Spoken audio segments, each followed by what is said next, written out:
বিসমিল্লাহির রহমানির রহিম। আসসালামু আলাইকুম রহমতুল্লাহ। আশা করি আল্লাহর রহমতে সবাই ভালো আছেন। আলহামদুলিল্লাহ, আমিও ভালো আছি।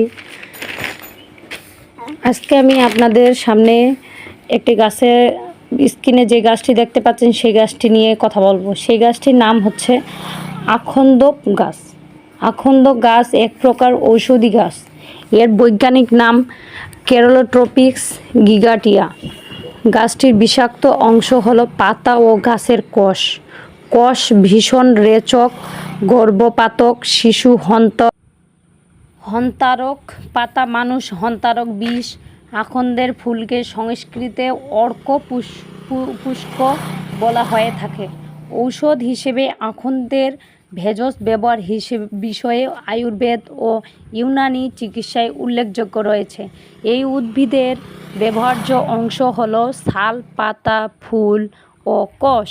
বায়ুনাশক, উদ্দীপক, পাচক, পাকস্থলীর ব্যথা নিবারক, বিষনাশক, ফলা নিবারক, প্লীহা, দাঁত, শত, অর্শ, কৃমি ও শ্বাসকষ্টে উপকারী বলে মনে করা হয়।